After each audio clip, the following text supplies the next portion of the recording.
You hear me? Butter, I never seen a live jail. I never mentioned a story where somebody died with a live person alive. For them. Yo, face! Show your face, please, with sugar on top!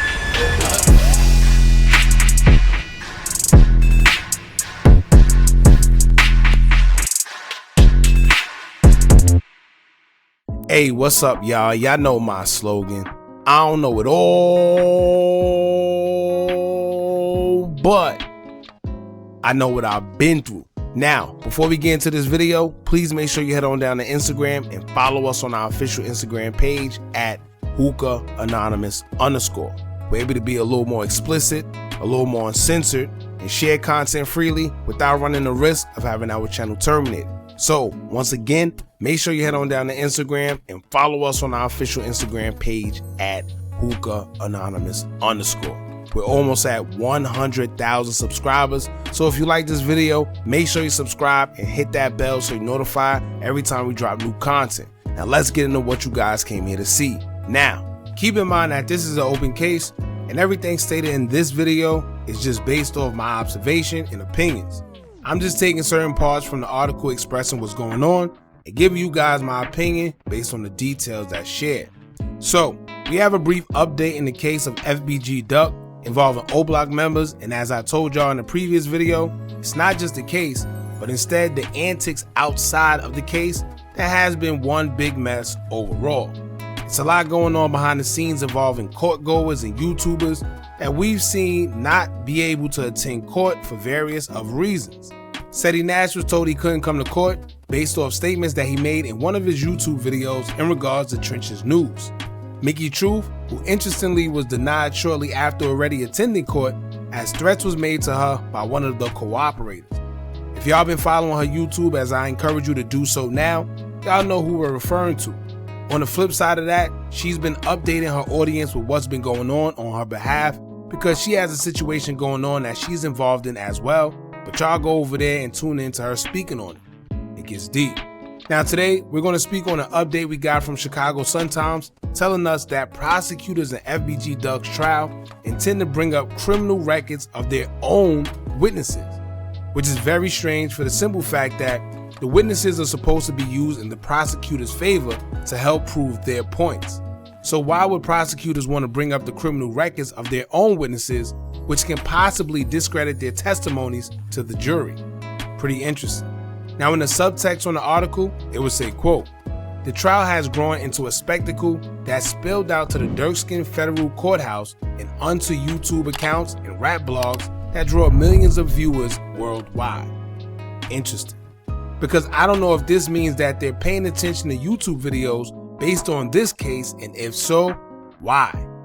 Now it says, quote, "Two gang members turned YouTubers have sparred with defense attorneys and evaded questions while providing potentially crucial testimony against the O Block faction of the Black Disciples in the murder and racketeering trial. Former member of the gang set has also taken the stand." I would assume they're referring to Trench's news allegedly, as he claimed to be a part of the BD faction up until a certain altercation where someone from Parkway would take place and he moved in the area with the GDs. Now the article will go on to say, quote, "Prosecutors are now expected to press 3 of their own witnesses about their criminal backgrounds this week. A move defense attorneys opposed, saying it was inappropriate. Strangely, the prosecutors who usually have the witnesses operating in their favor is now turning the tables on their own witnesses, and I honestly don't know what this could mean for the cooperators. But one may wonder, why? Is it because cooperator 1 got up there and basically just did and said whatever he wanted to? Or can it be because cooperator 3 openly went on social media after testifying and saying that despite him knowing what he knows, he only told the police information on people that was deceased? Now we know that the feds are watching YouTube videos closely pertaining to this case, as we could clearly see as the headline of this article. So who's to say they didn't see the live stream between Butter and 16 shot on visuals where he openly admitted that he, quote, "wasn't sending anybody alive to jail because he'd rather get his lick back." Oh, too, so I ain't going to jail for it, and I ain't sending no to jail either. Okay, because I want my lick back. Now I'm not saying this is the reason, However, it doesn't seem too far off after learning that prosecutors are now turning the tables and looking into their own witnesses' background and criminal records. That don't usually happen, so it's pretty interesting. Now, going further into the update, we'll be notified there was a warrant put out for one of the witnesses as well, only to learn that that same witness is the mother to one of the defendant's children. I don't know how that'll play out. It does seem a bit conflicting, but the article would say, quote, "Meanwhile, a warrant was issued for another witness who was previously booted from the courtroom after it was revealed she was present for the proceedings. The warrant remained under seal Monday, but electronic updates to the court's online system showed that a bench warrant had been issued for the woman who is the mother of one defendant's child." Now, I will believe that is conflicting because although the woman is a witness, her being in court around everyone else as she is a witness may grow concerns to the case, whether it's for information wise or her safety, or to make sure that nothing she says is biased. However, reports say that a bench warrant has been issued for her, although they didn't get too specific on why. Now, here's the part I want everyone to pay attention to, which I feel puts a microscope on bloggers covering this case, or just anyone who's openly speaking about unsolved crimes and street stuff on social media, period. Part of the article would say, quote, "The testimony of Martell Trenches News Wiley and Rakeem FBG Butter Wilton provided a revealing look into that world since the bloggers have deep knowledge of the gang feud. But they proved mercurial on the stand, alternating between angry outbursts and comical asides that bordered on mocking the court." Which means in but so many words, these same guys have provided more information as bloggers on social media than they did on the stand, where instead of talking how they do online, they just had angry outbursts and displayed their acts of comedy, mocking borderline the courts. Now, if y'all looked at a previous video I did, and I said that Trenches and Butter should stay offline speaking on how they went in the courtroom, it didn't say this or that.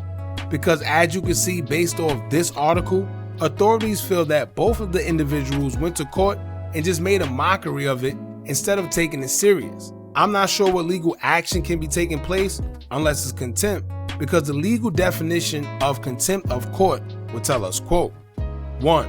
A court order which, in the context of a court trial or hearing, declares a person or organization to have disobeyed or been disrespectful of the court's authority. 2. Disrespect for the rules of a court of law. Now, when you pay attention to how all the articles in the Sun-Times have explained Butter and Trenches News' behavior in the courtroom, doesn't it sound like they fit into the category of contempt? Not to mention, it's documented on social media of both individuals getting on social media and admitting how they went in the courtroom saying and doing whatever it was that they wanted to. A part of the contempt law includes disrespect. Now, disrespect can go a long way because it's all up to the discretion of the judge if they feel it was any disrespect in the court, and that can include various of things. We know that both parties went into the courtroom and cursed, which can go down as disrespect as well.